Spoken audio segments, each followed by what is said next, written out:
이 시간 우리 함께 교독하며 읽은 요한일서 5장 1절에서 5절까지의 말씀을 가지고 거듭남이라는 주제를 가지고 계속 우리가 말씀을 살펴보고 있는데요. 오늘 거듭남 6번째 시간입니다. 거듭남의 여부를 확인하는 테스트.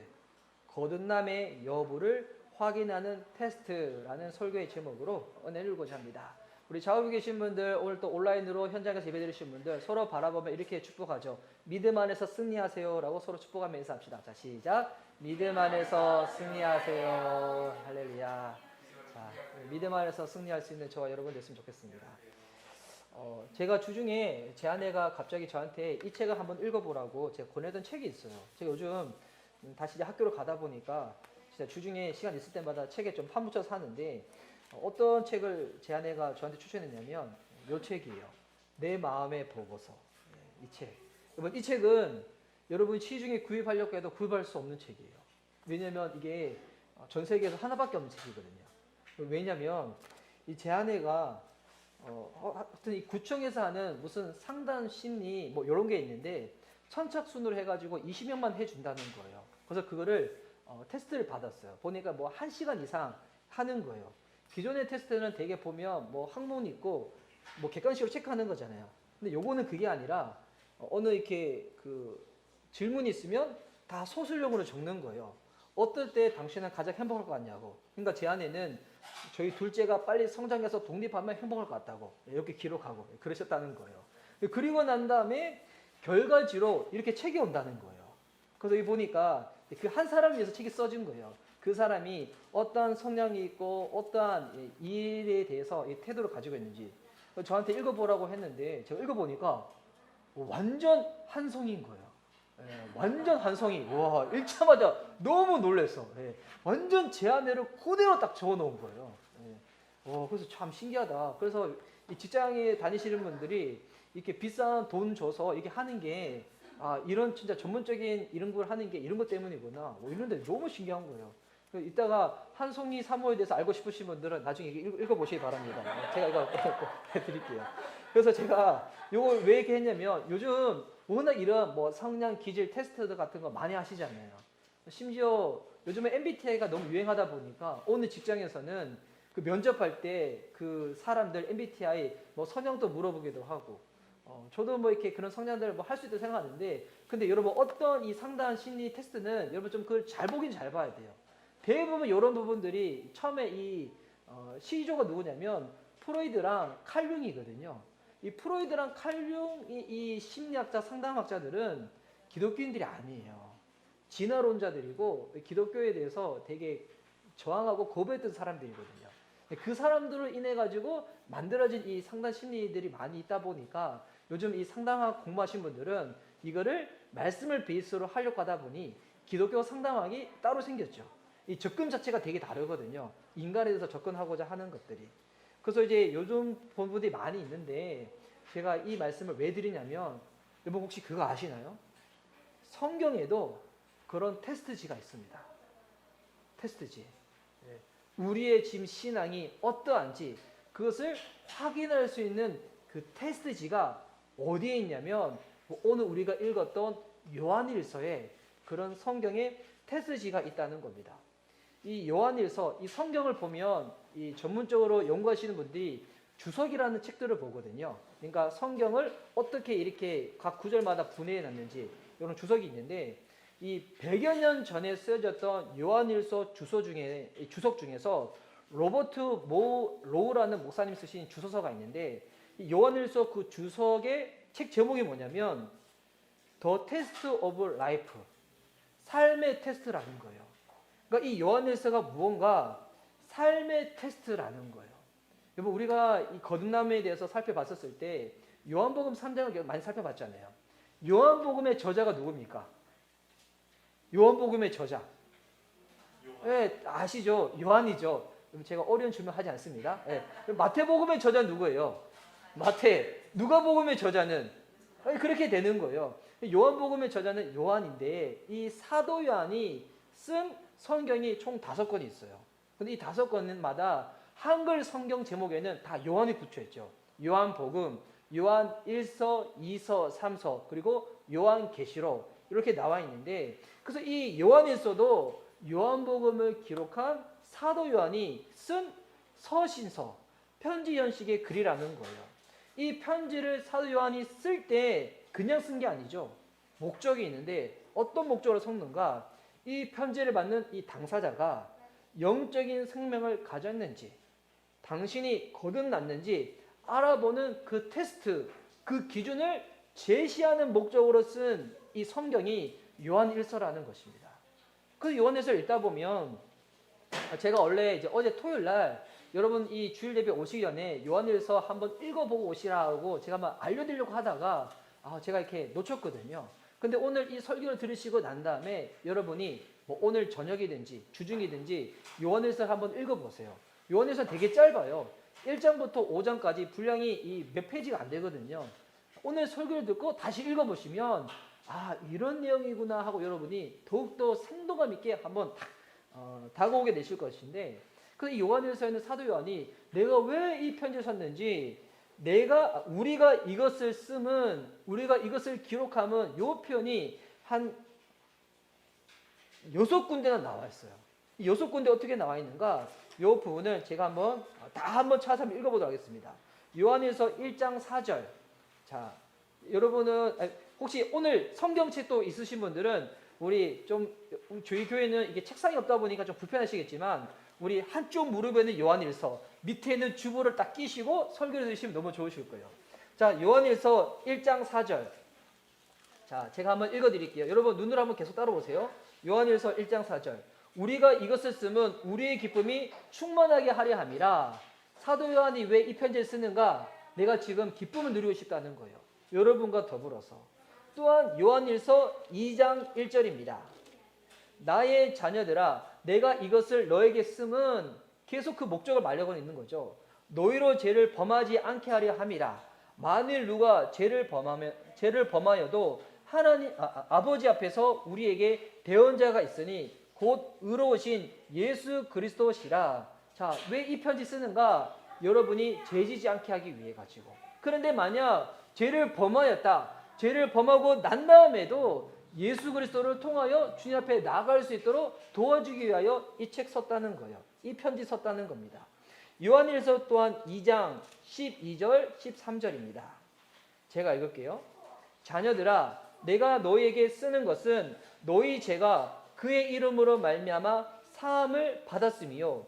아비들아, 내가 너에게 쓰는 것은 너희가 태초부터 계신 이를 알았음이요. 청년들아, 내가 너에게 쓰는 것은 너희가 악한 자를 이겼음이라. 이 요한에서 보니까 지금 자녀, 아비, 청년 나왔죠. 요거는 지금 나이의 자녀, 청년, 아비를 말하는 것이 아니라 영적인 성숙의 단계를 말하는 거거든요. 근데 자녀가 있는 거예요. 지금 갓 예수님을 믿은 사람도 있는 거예요. 왜 이 편지를 썼는가? 너희 죄가 그의 이름 예수님으로 말미암아 사함을 받았다는 거예요. 죄 사함 받았으면 알려주기 위해서 이 편지 썼다는 것입니다. 또한 요한일서 2장 21절. 내가 너에게 쓰는 것은 너희가 진리를 알지 못하기 때문이 아니라 알기 때문이요. 또 모든 거짓은 진리에서 나지 않기 때문이라. 진리를 아는 자들 가운데 이 편지 썼다는 거예요. 또한 요한일서 2장 26절. 너희를 미혹하는 자들에 가하여 내가 이것을 너에게 손노라. 뭐 예수님 믿고 끝난 게 아니에요. 예수님 믿고 주님과 함께 나아가는데 어떤 자들이 있다고요? 미혹해 하는 자들이 있다는 거예요. 우리의 신앙 가운데 거짓을 얘기하면서 세상 것들을 이야기하면서 신앙이 흔들리도록 미혹해 하는 자들이 있다는 거예요. 그리고 마지막, 왜 이 편지를 썼는가? 마지막 기록되어 있는 게 요한일서 5장 13절에 나와 있는데, 자, 이 요한일서에 가장 두드러진 목적이 기술되어 있는 거예요. 요한일서 5장 13절. 우리 이 구절은 다 함께 읽도록 하겠습니다. 자, 여러분 지금 종이 성경책으로 보고 계신데 지금 요한일서 5장 13절이 줄이 안 꺼져 있다.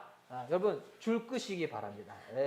평소에 난 성경 너무 안 읽었네. 여러분 회개하시고 줄 끄시기 바랍니다. 저 보세요. 저 줄 꺼져 있잖아요. 이렇게. 자, 요한일서 5장 13절 함께 읽도록 하겠습니다. 자, 시작.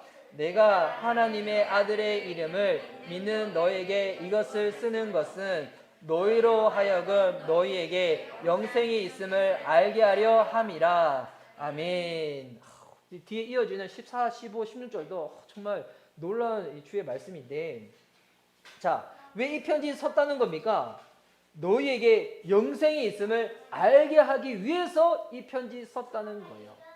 지금 사도 요한이 이 서신서를 쓴 6가지 목적이 쭉 우리가 함께 읽어봤는데, 이거를 종합하면 이렇게 되는 거예요. 이 편지를 받는 당사자한테 요한이 이렇게 말하는 겁니다.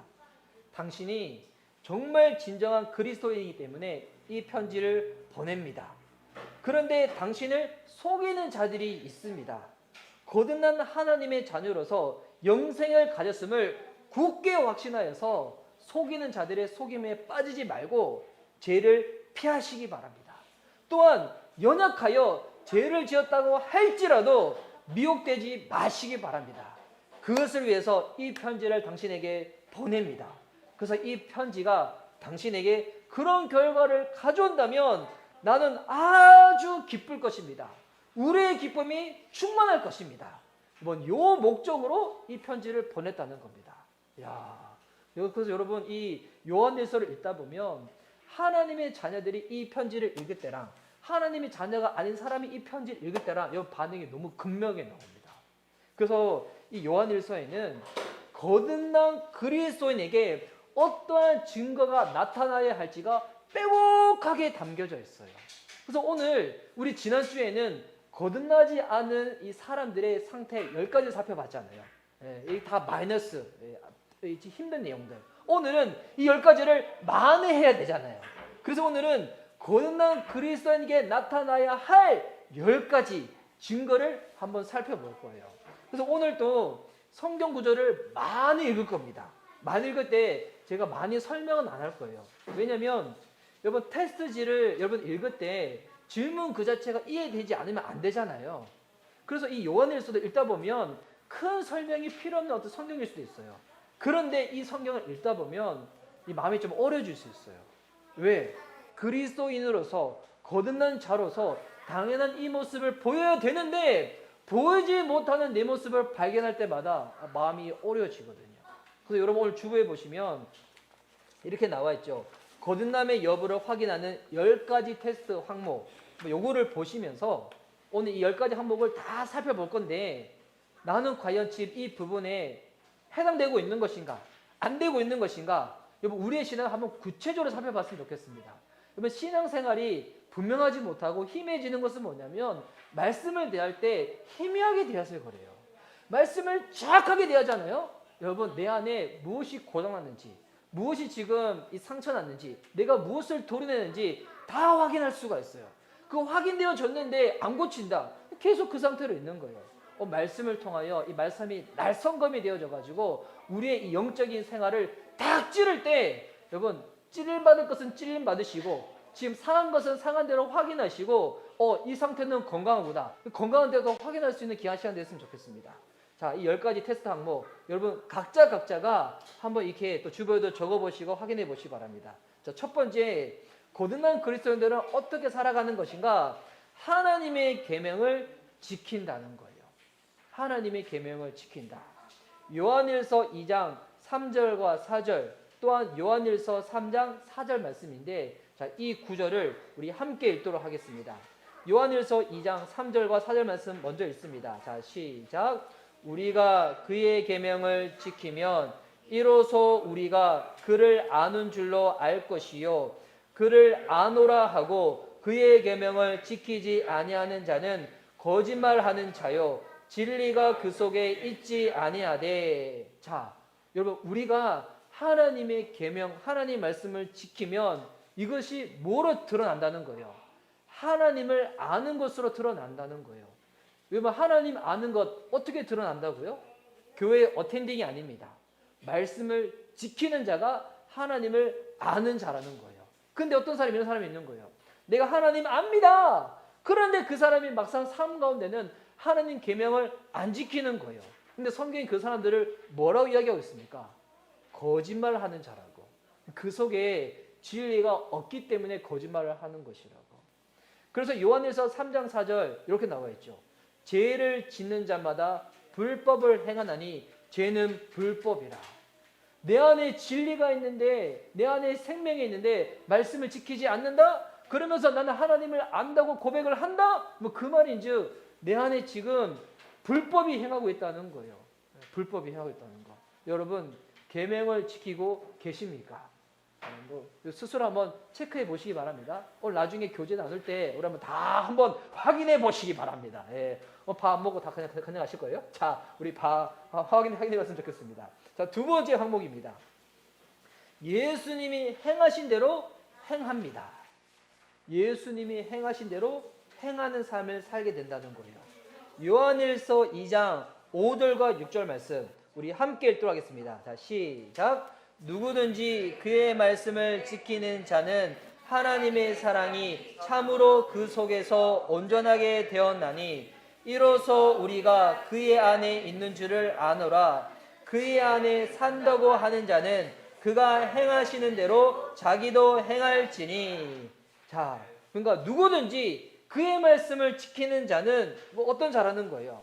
하나님의 사랑이 그 사람 속에 온전하게 있다는 거예요.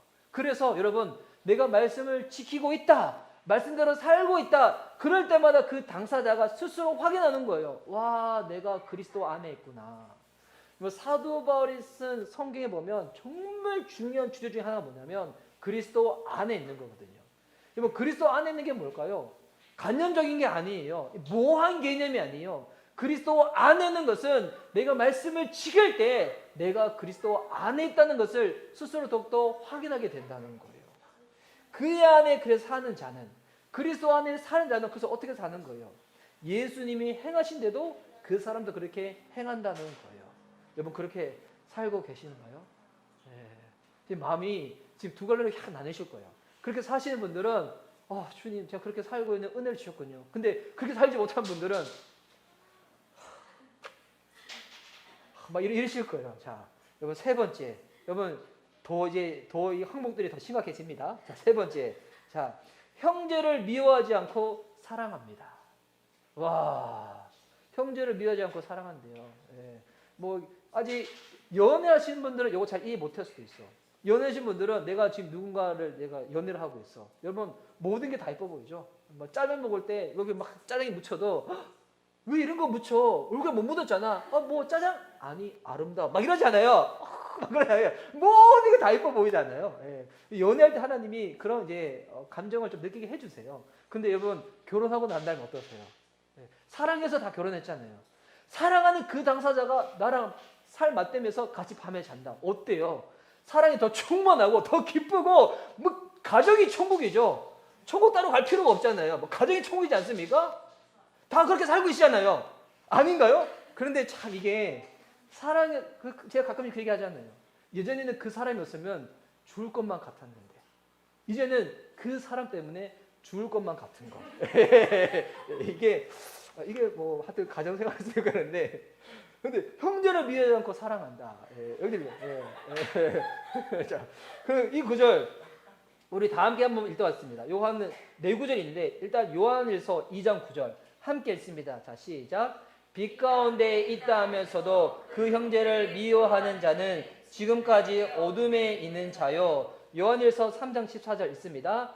죄를 짓는 자마다 불법을 행하나니 죄는 불법이라. 자, 무엇이 어둠에 있는 것이고 무엇이 불법을 행하는 것인가? 요한일서 4장 7절 8절 정확하게 말하고 있습니다. 자, 시작.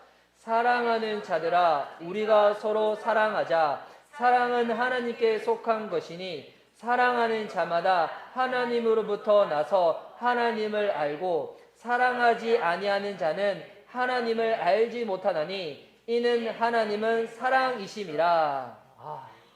여러분 주님 우리를 사랑하셨기에 우리가 그 사랑으로 사랑할 수 있다는 거예요. 그래서 요한일서 4장 20절 보세요. 야, 이거 진짜 가슴을 찌르는 말씀입니다. 요한일서 4장 20절 함께 읽습니다. 여러분 다 읽습니다. 다. 예외 없이 다 읽습니다. 자, 시작. 누구든지 하나님을 사랑하노라 하고 그 형제를 미워하면 이는 거짓말하는 자니 보는 바 그 형제를 사랑하지 아니하는 자는 보지 못하는 바 하나님을 사랑할 수 없느니라. 아멘. 여러분 이 말씀 무슨 말씀인지 알아요? 우리 하나님 사랑한다고 고백하잖아요. 여러분, 하나님 사랑하는 거 어떻게 이것이 드러나는 것인가?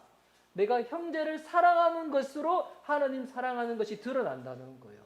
내가 배우자를 사랑하는 것으로 하나님 사랑하는 것이 드러나는 것이고, 내가 자녀를 사랑하는 것으로 하나님 사랑하는 것이 드러나는 것이고, 내가 사랑할 수 없는 대상을 사랑할 때 정말 내가 하나님을 사랑하는 자이구나 라는 것이 드러난다는 거예요. 왜 그런 것인가? 하나님이 여러분 우리를 사랑했다는 것은 로마서 5장 말씀 보면 우리가 원래 하나님께 원수된 자였어요. 원수된 우리를 하나님이 사랑하신 거였거든요. 그런데 우리가 그 사랑을 덧입어서 하나님 자녀가 된 거잖아요. 우리가 하나님을 사랑한다 그 말인즉 내 주변에 있는 형제들, 가까이 있는 사람들, 그 사람들을 사랑하는 것이 곧 하나님을 사랑한다는 거라는 겁니다. 여러분, 형제를 미워하지 않고 사랑하고 계십니까? 여러분 또 이렇게 체크해 보시기 바랍니다. 참 쉬운 게 아니죠. 우리 결혼하신 분들은 그런 생각 들 수도 있어요. 내가 연애 때만 하더라도 이 항목에 대해 체크하는 건데, 내가 지금 결혼해가지고, 그래, 주님이 원수를 사랑하겠지. 그래서 나한테 이 사람을 보내주셨나? 막 이렇게 생각하기 지금 이렇게 이상하게 성경 해석하시고 막 그러지 않아요. 또한 이 형제는 사랑하는데 또 사랑하지 말아야 될 것도 있어요. 네 번째 항목은 무엇인가? 세상을 사랑하지 않습니다. 세상은 또한 사랑하지 않는다는 거예요. 요한일서 2장 15절 말씀입니다. 또 함께 읽도록 하겠습니다. 시작. 이 세상이나 세상에 있는 것들을 사랑하지 말라. 누구든지 세상을 사랑하면 아버지의 사랑이 그 안에 있지 아니하니. 자, 형제는 사랑하지 못하는데 세상을 사랑한다. 그 말인즉 어떤 지금 영적인 상태라는 거예요. 세상을 사랑하면 그 사람 안에는 아버지의 사랑이 있지 않다는 거예요. 이게 세상을 사랑한다는 게 난 이것도 좋아하고 이것도 좋아하고 이랬는데 이건 우선순위에 대한 부분이에요. 결국 사람들은 결국 우리 마음 가운데 여러 가지 많은 지심들이 있어요. 만약 이렇게 주일 같은 경우에 오늘 이 시간에도 물론 이 현장에 와서 예배 드리신 분들 그렇지 않겠지만 만약 아직 신앙이 약하신 분들이 주일 아침이 딱 되었어. 보니까 교회도 가야 되겠다는 진심, 몸이 너무 피곤하니까 오늘은 집에서 쉬고 싶다는 진심, 사랑하는 사람 만나서 놀러 가고 싶다는 진심, 오늘은 마음껏 이 하루 나를 위해서 쓰고 싶다는 진심. 여러분 이거 다 진심이에요. 오늘은 친구들 만나서 오늘 저도 이 차 타고 교회로 오는데 비가 오는 날씨인데도 불구하고 자전거 타려고 수많은 사람이 나온다는 거예요. 그럼 자전거 타고 싶다는 진심, 여러 가지 진심들이 다 있잖아요. 근데 여기서 여러분 진심은 많이 있지만 마음을 다 드리는 전심은 딱 한 가지예요. 전심이 뭘까요? 결국 그 사람이 행동하는 거. 이게 그 사람의 진짜 전심의 마음이거든요. 우리 안에 여러 가지 진심이 있을 때 여러분 여러 가지 진심이 있더라도 전심은 딱 하나. 이것처럼 세상을 사랑하는 사람들, 이 사람은 그럴 거예요. 하나님도 사랑하고 이것도 하고 싶은데 근데 결국 그 사람 몸이 기우는 것, 그것이 그 사람이 진짜 사랑하는 거거든요. 그런 사람들에게는 아버지의 사랑이 그 속에 있지 않다는 거예요. 또한 다섯 번째 항목입니다. 아들을 시인하며 영접합니다. 그러니까 예수님을 시인하고 영접하는 것이죠. 자, 요한일서 2장 23절입니다. 또 함께 읽도록 하겠습니다. 시작. 아들을 부인하는 자에게는 또한 아버지가 없으되 아들을 시인하는 자에게는 아버지도 있느니라. 예수님 부인한 사람한테 어떻게 아버지가 있을 수가 있겠습니까? 있을 수가 없는 거겠죠. 당연한 거겠죠. 그래서 요한일서 4장 15절 말씀 보십시오. 함께 읽겠습니다. 시작. 누구든지 예수를 하나님의 아들이라 시인하면 하나님이 그의 안에 거하시고 그도 하나님 안에 거하시느니라. 당연하죠. 예수님을 하나님의 아들이라 고백하는 자들 가운데 주님이 우리 안에 거하신다는 겁니다. 할렐루야. 그래서 요한일서 5장 12절. 여러분 예수님을 고백하면 하나님이 우리 안에 거하시잖아요. 하나님 우리 안에 거하신다는 게 구체적으로 어떤 의미냐면 요한일서 5장 12절 함께 읽겠습니다. 시작. 아들이 있는 자에게는 생명이 있고 하나님의 아들이 없는 자에게는 생명이 없느니라. 예수님을 하나님의 아들로 시인하여 하나님이 우리 안에 거하는 자들은 우리 안에 생명이 있다는 거예요. 근데 요구로 해서 하나님의 아들을 인정하지 않아, 영접하지 않아, 그런 자들 가운데는 그 안에 생명이 없겠죠. 그러면 이 생명은 육적인 생명을 말하는 게 아니겠죠. 영적인 생명, 하나님과 관계하며 교제하는 그 생명, 그걸 얘기하겠죠. 그리고 여섯 번째입니다. 거듭난 그리스도인들의 삶의 테스트 여섯 번째, 습관적으로 죄를 짓지 않습니다. 습관적으로 죄를 짓지 않는다. 요한일서 3장 6절 말씀 함께 읽겠습니다. 자, 시작. 그 안에 거하는 자마다 범죄하지 아니하나니 범죄하는 자마다 그를 그지 못하였고 그를 알지도 못하였느니라. 또한 요한일서 3장 9절 10절 말씀도 함께 읽습니다. 야, 이 말씀도 진짜 우리들 보며 정신 번쩍 들이게 하는 말씀이에요. 자, 요한일서 3장 9절 10절 함께 읽습니다. 시작. 하나님께로부터 난 자마다 죄를 짓지 아니하나니 이는 하나님의 씨가 그의 속에 거함이요 그도 범죄하지 못하는 것은 하나님께로부터 났음이라. 이러므로 하나님의 자녀들과 마귀의 자녀들이 드러나나니 무릇 의를 행하지 아니하는 자는 또는 그 형제를 사랑하지 아니하는 자는 하나님께 속하지 아니하리라. 여러분, 하나님께로부터 난 자마다 어떻다는 거예요? 죄를 짓지 않는다는 거예요. 왜? 하나님의 씨, 하나님의 생명이 그 속에 거하기 때문에. 그런데 범죄하는 자는 범죄하지 못하는 것은 하나님께로부터 났기 때문에. 근데 반대로 해서 이로 말미암아 누가 하나님의 자녀인지 누가 마귀의 자녀인지 다 드러난다는 거예요.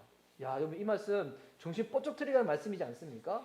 그래서 5장 18절 말씀 보십시오. 요한일서 5장 18절 함께 읽습니다. 시작. 하나님께로부터 난 자는 다 범죄하지 아니하는 줄을 우리가 아노라. 하나님께로부터 나신 자가 그를 지키심에 약한 자가 그를 만지지도 못하느니라.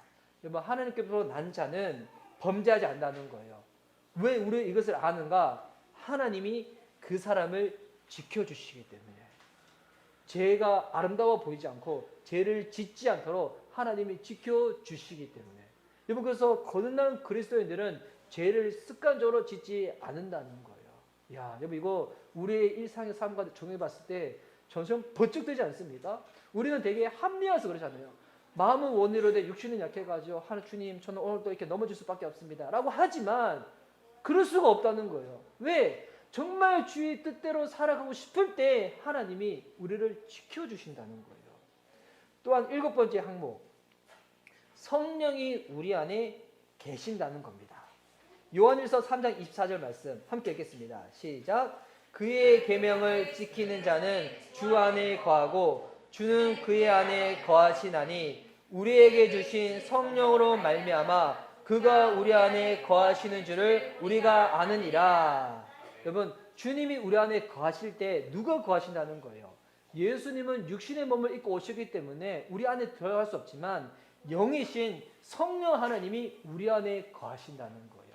여러분, 하나님의 자녀들은 홀로 있지 않습니다.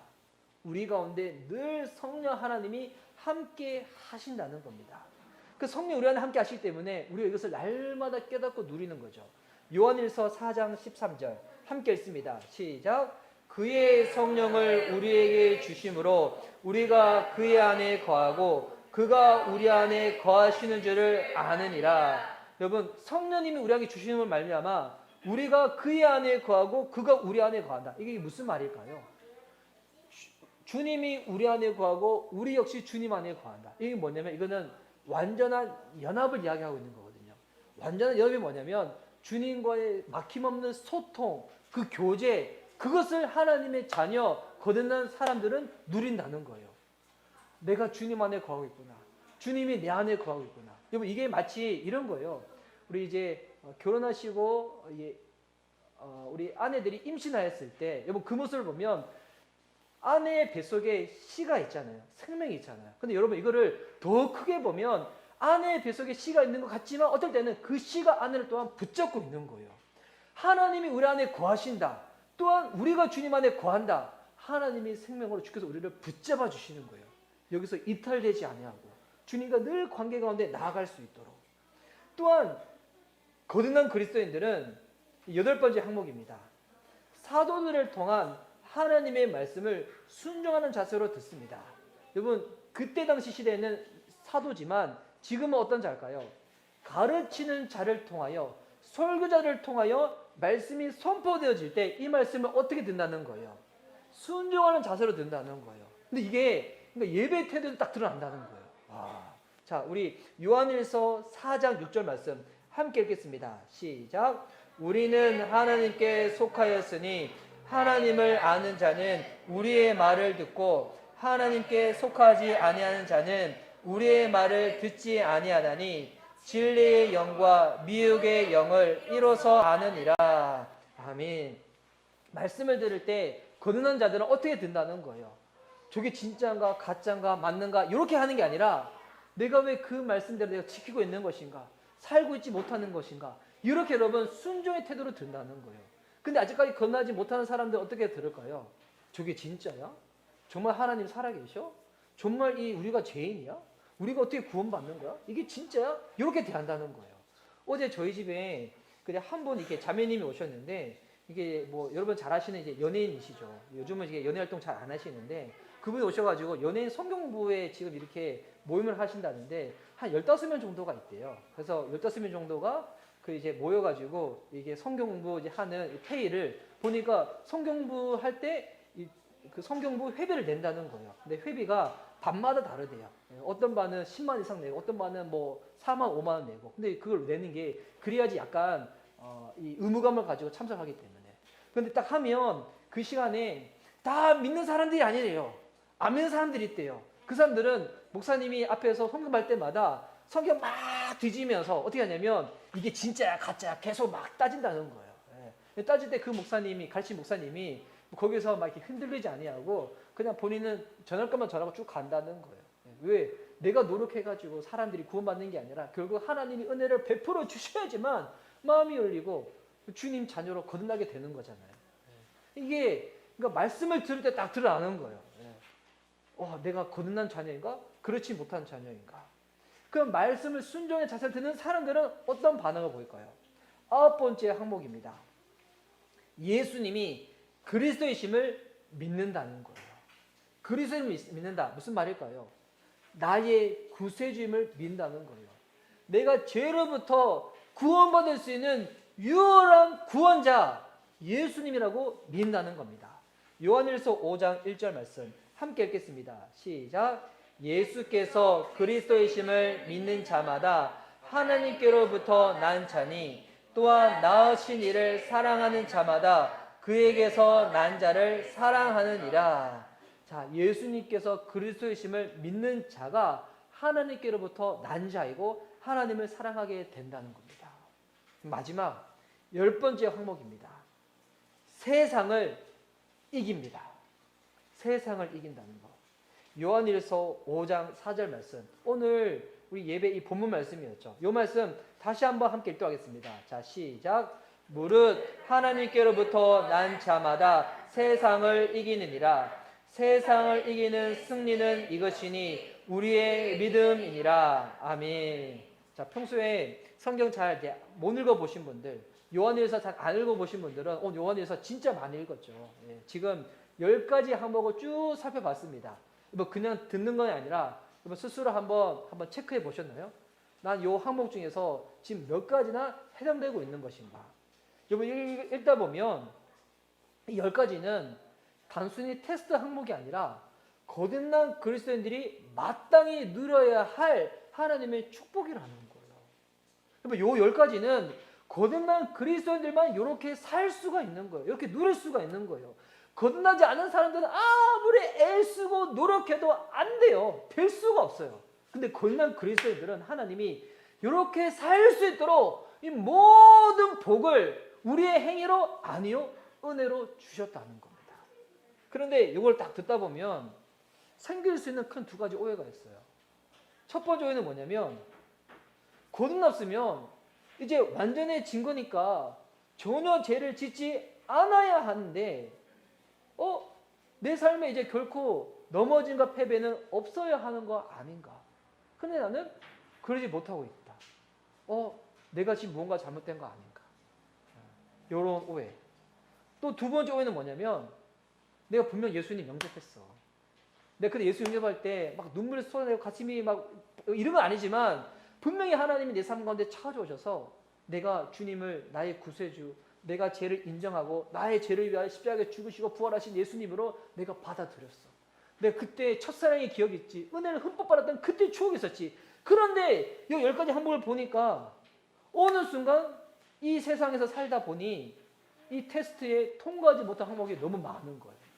보니까 난 이거도 못하고 난 요거도 못하고 형제를 미워하지 말라고 내가 얼마나 삶이 하고 있는데 내가 세상을 내가 세상을 너무 사랑하는데 막 드라마도 끊지 못한 내 모습 막 보면서 막 체크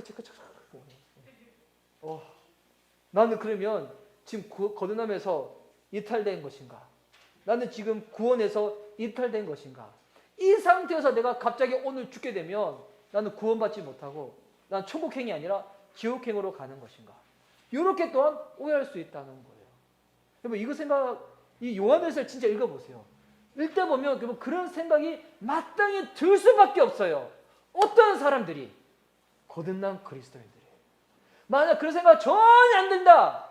아직 건너지 못한 거예요. 그런 생각이 든다. 마음이 부딪힌다. 부담스럽다. 그런 사람들은 내 안에 하나님의 생명이기 때문에 부딪히고 이렇게 그런 거예요. 이 두 가지 오해에 대해서 이 성경은 오해하지 말라고 또한 요한일서가 우리한테 이렇게 얘기해 주겠어요. 자, 첫 번째, 그리스도인들은 이제 죄가 없는 완전한 사람이지 않냐라는 오해에 대해서 이렇게 성경은 말하고 있습니다. 요한일서 1장 8절과 10절 말씀. 자, 함께 읽도록하겠습니다. 자, 이 말씀 제가 초신자일 때, 초신자뿐만 아니라 지금에도 우리를 호흡케 하는 말씀이에요. 자, 함께 읽도록 하겠습니다. 요한일서 1장 8절에서 10절 말씀. 시작. 만일 우리가 죄가 없다고 말하면 스스로 속이고 또 진리가 우리 속에 있지 아니할 것이요. 만일 우리가 우리 죄를 자백하면 그는 밉보시고 의로우사 우리 죄를 사하시며 우리를 모든 불의에서 깨끗하게 하실 것이요. 만일 우리가 범죄하지 아니하였다 하면 하나님을 거짓말하는 이로 만드는 것이니 또한 그의 말씀이 우리 속에 있지 아니하리라. 아멘. 여러분 이 사도 요한이 요한일서를 누구한테 보냈다고요? 거듭난 그리스도인들한테 여러분의 마음속에 영성이 있는 것을 확인하기 위해서 이 편지를 보냈다고 하잖아요. 근데 뭐라고 얘기하고 있습니까? 만일 우리가 죄가 없다고 말하면 어떤 자라고요? 스스로 속이는 자가 된다는 거예요.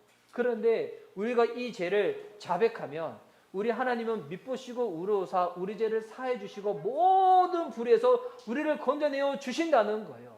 여러분 아직 예수님 안 믿는 사람들한테 주의 복음을 설명하고 이제 죄인임을 인정하십니까? 라고 할 때 인정하지 못하시는 분들이 진짜 많이 있어요. 우리가 말하는 이 죄라는 것은 사회 규범적인 죄를 말하는 것이 아니잖아요. 하나님과의 관계 가운데서 우리가 어떤 죄인인가. 근데 이거를 이제 오늘 양육할 때, 다음 주 양육할 때 딱 나누거든요. 빠지지 마시기 바랍니다. 그래서 만일 우리가 범죄하지 아니하였다면 이런 거예요. 내가 왜 죄인이요? 내가 왜 죄인이요? 내가 얼마나 이게 하천시절부터 열심히 살았고 나는 엄마가 밥을 지어주면 우리 집에 있는 둘째 아들처럼 안 먹을 거예요. 저 딴 거 먹을 거예요. 이러지도 않고 나는 주는 대로 족족 받아 먹었고 나는 지금까지 경범지 않아도 진지 않았는데 내가 왜 죄인이야? 라는 분들이 있어요. 그런 분들은 이 10절 말씀 보면 돼요. 만일 우리가 범죄하지 아니했다 하면 하나님을 어떤 자로 만든다고요? 거짓말하는 자로 만드는 것입니다. 여러분, 그래서 기독교는 윤리, 도덕, 선행 요거를 말하는 게 아니에요.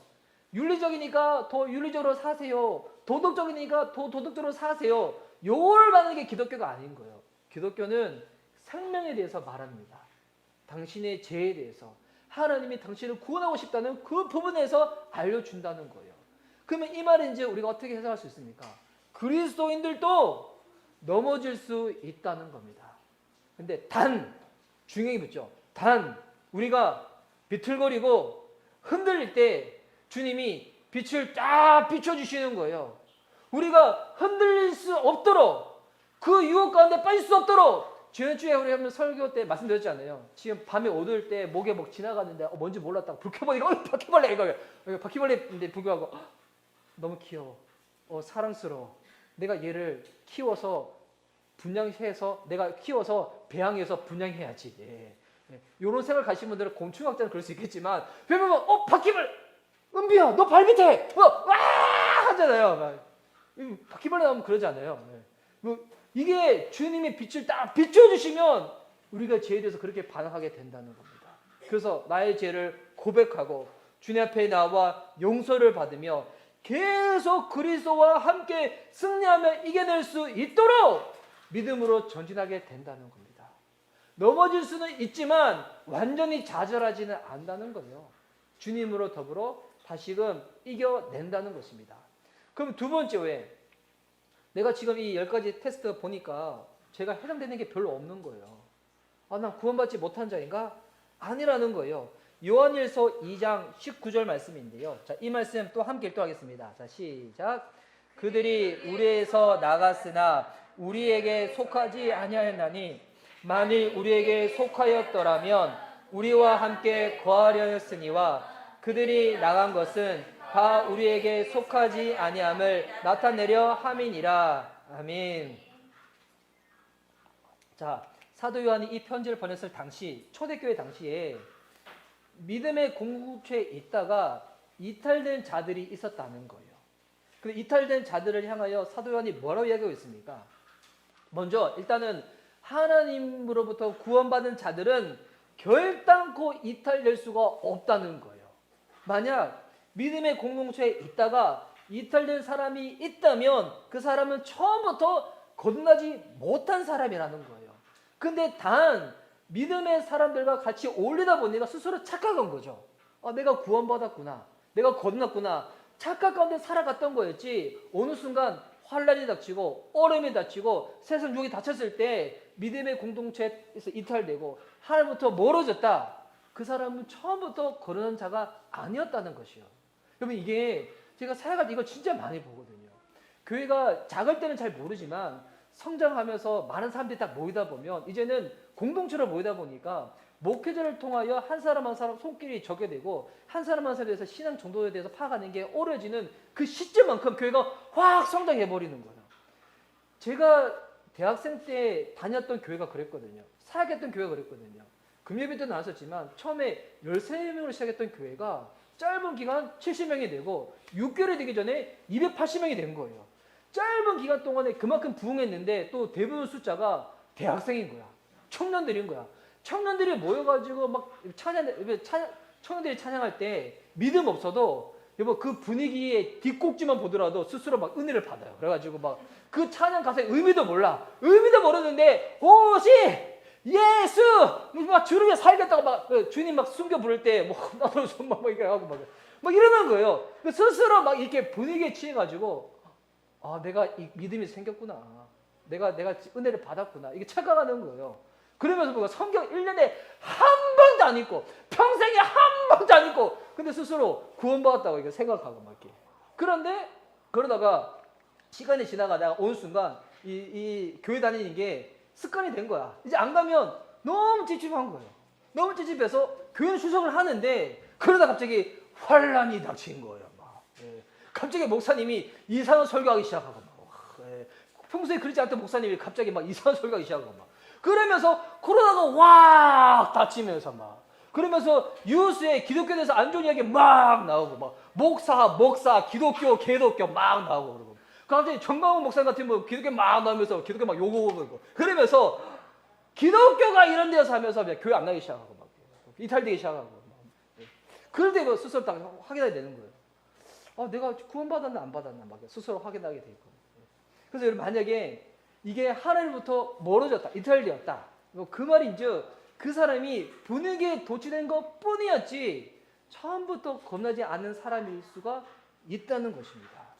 그래서 이 요한일서를 봐가지고 우리가 요 여러 가지 항목을 봤었을 때 거듭난 그리스도에게 마땅히 나타나야 될 두 가지 특징이 딱 있죠. 두 가지 특징. 하나는 무엇인가? 사랑하는 자입니다. 다른 하나는 이기는 자라는 거예요. 사랑하는 자, 이기는 자. 여러분의 거듭남을 스스로 어떻게 확인할 수 있는가? 여러분이 사랑하는 자라는 것을 스스로 여러분이 사랑할 때 스스로 확인할 수 있는 거예요. 또한 세상 살아갈 때, 이길 때 나 스스로 내가 구원받았구나. 이걸 확인할 스스로가 아니라 하나님의 은혜로 구원받은 자임을 내가 확인할 수가 있다는 거예요. 여러분, 이 사랑하는 자에 대해서는 다음 주에 좀 더 풍성하게 나눌 겁니다. 오늘은 마지막으로 이기는 자에 대해서만 짧게 나눌 것인데, 여러분, 이 거듭난 자는 이기는 자라는 거예요. 근데 이 이긴다는 거에 여러분 이게 연결고리가 있어요. 어떤 연결고리가 있냐면, 오늘 우리 본문 요한일서 5장 3절 말씀 보십시오. 자, 제가 한번 읽을게요. 하나님을 사랑하는 것은 이것이니 우리가 그의 계명을 지키는 것이라. 그의 계명들은 무거운 것이 아니로다. 여러분, 하나님 말씀을 여러분 지키고 순종할 때, 한번 이거 솔직히 여러분 한번 대답해 보세요. 여러분 마음속으로 하나님 말씀 순종할 때 쉬워요, 어려워요? 무거워요, 가벼워요? 성경 읽는 것도 무거워서 잘 못 읽잖아요. 네, 여러분 말씀을 지키는 게 무거워요, 가벼워요? 여러분, 근데 이 성경 보니까 하나님 말씀 지키는 게 무거운 것이 아니라는 거예요. 이 말이 무슨 말이냐면, 이거 잘 이해하셔야 돼요.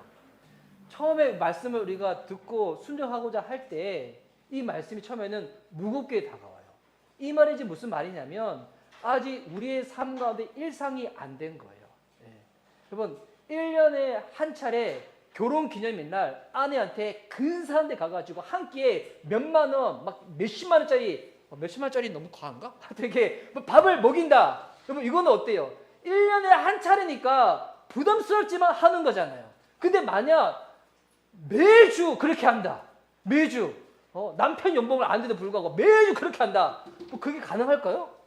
얼마나 부담스러워요. 하지만 집에서 아내와 더불어서 이게 오순도순 그냥 아내가 차려주는 밥을 맛있게 먹는다. 여러분, 무거운 일이에요, 가벼운 일이에요? 집에서 밥 먹는 거. 집에서 밥 먹는 거 무거운 일이에요, 어려운? 무거운 일이야? 몰랐네. 몰랐네. 제가 적용을 하려고 했는데, 이제. 근데, 집에서, 그러자, 우리 집으로, 저희 집입니다. 죄송합니다. 저희 집에서 밥 먹는 거 되게 가벼운 일이거든요. 아무 때나 오세요, 아무 때나. 어제도 이제 그 연예인 분이 저희 집에 오셨을 때 특별한 거 안 찾았어요. 집에 있는 거 그냥 된장찌개 끓이고 반찬 꺼내놓고 그냥 그렇게 밥 먹었거든요. 그냥 계란말이 해가지고. 그렇게 밥 먹는 건 가벼운 일이잖아요. 여러분, 이게 무겁다는 것은 뭐냐면 아직 우리의 삶 가운데 삶의 체질이 되지 않았다는 거예요. 지금은 삶의 체질이 안 됐으니까 무거워 보이지만 이것이 날마다 일상이 되어지면 결코 무거운 일이 안 하는 거예요.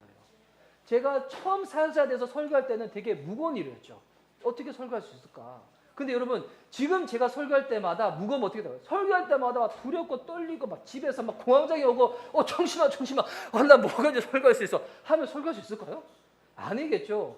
부담스러운 마음은 있지만 사역자니까 설교자니까 이렇게 설교를 하는 거잖아요. 그래서 이게 이렇게 이어지는 겁니다. 4절 말씀 보십시오. 4절 말씀. 무릇 하나님께로부터 난 자마다 세상을 이기느니라. 세상을 이기는 승리는 이것이니 우리의 믿음이니라. 자, 이것이 일상이 되어질 때 이제는 억지가 아니라 뭐가 될까요? 자발적인 순종이 된다는 거예요. 자발적인 순종이 되고 난 다음에 어떻게 딱 이어지냐면 세상을 이기는 거듭남의 힘으로 이어진다는 것입니다.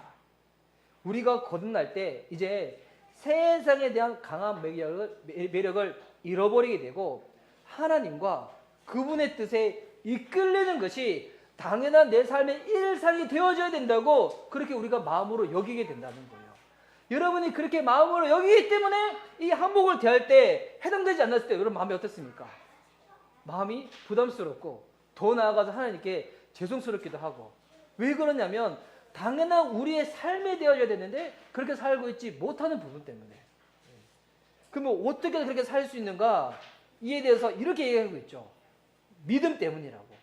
이 믿음이 세상에 대한 유혹, 이것에 대해서 아름다움과 매력을 잃어버리게 만들고 이제 하나님을 갈망하고 추구하고 하나님의 영광, 하나님의 아름다움에 도취되어서 세상을 이기는 승리로 이끌어 간다는 것입니다. 그래서 10가지 테스트 걸리는 부분도 있고 마음에 부담되는 부분도 있지만 여러분 마음에 전혀 거리낌 그리고 그 거리낌 정도가 아니라 오히려 그 마음 가지고 주님께로 나아가시기 바랍니다. 제가 세가 성경부할 때 저희 세가 성경부의 마지막 5주차에 보면 자기의 예배를 테스트하는 항목들이 있었어요. 20가지. 네. 했던 분들 기억나시나요? 그 20가지 항목 테스트가 있는데, 근데 제가 예전에 이 테스트를 했다 오는 자매님이 테스트 이후에 저한테 울면서 왔어요. 그 자매는 모태신앙이고 어렸을 때부터 신앙생활 정말 신실하게 하였고 그때 당시도 정말 잘했던 자매였거든요. 근데 본인이 솔직하게 테스트를 해보니까 예배 항목에서 해당되는 게 두세 가지밖에 없는 거야. 지금 너무 울면서 저한테 찾아와서 목사님 저 어떻게 해요? 저 어떻게 해요? 저 예배 생활 이렇게 망가졌는데 저 어떻게 해야 하는 거예요? 그래서 제가 이제 그 자매에서 이거 확인했으니까 앞으로 잘하면 된다고. 근데 그 자매가 지금 어떤 사람이 됐다고요? 전도사님의 사모님이 되었다고. 최근에 출산했다고 소식을 들었거든요. 여러분 만약에 이 10가지 테스트 중에서 거듭난 그리스도인이 내가 분명한데 체크한 게 한두 가지밖에 없다. 여러분이 선교사가 될 수 있는 충분한 자질과 조건이 되십니다. 20가지 중에서 두세 가지가 사본이 됐는데 10가지 한두 가지다. 열방을 나가셔야죠. 준비하셔가지고. 그래서 여러분 이게 부담감이 아니라 부담감에서 머무는 게 아니라 어디까지 가야 된다는 거예요. 이거를 가지고 주님 앞에 나와 주님의 도우심을 구할 때 하나님이 그렇게 살아낼 수 있도록 우리를 믿음 가운데 은혜 가운데 더욱더 붙여주실 줄 믿습니다. 그래서 주님이 마지막 요한일서 5장 5절에서 이렇게 사도 요한의 입술을 통하여 말씀을 하시는 거예요. 5장 5절 말씀 우리 마지막으로 함께 또 하겠습니다. 자, 시작. 예수께서 하나님의 아들이심을 믿는 자가 아니면 세상을 이기는 자가 누구냐? 아멘. 여러분 당연한 거죠. 하나님이 우리를 바라볼 때 어떻게 바라보신다는 거예요. 이 세상을 이길 수 있는 유일한 희망과 소망을 우리를 바라보신다는 거예요. 예수께서 하나님의 아들이심을 믿는 자가 아니면 거듭난 그리스도인이 아니면 이 세상 가운데 이길 자가 누가 있겠냐고. 그 말인즉 거듭난 그리스도인들이 이 세상을 이길 수 있도록 주님 앞에 나아갈 때 하나님이 믿음 더해주시고 은혜 더해주시고 성령의 능력으로 더욱더 붙여주실 줄 믿습니다. 마음이 힘들어서 도망가는 자가 아니라 오히려 그 마음 가지고 우리 아버지 되시는 하나님께 더 나아가 주의 도우심 가운데 살아낼 수 있는 저와 여러분 될 수 있기를 예수님의 이름으로 축복하는 바입니다. 아멘. 이 시간 들은 바 말씀 우리 기억하며 주님 앞에 찬양하며 나아갑시다.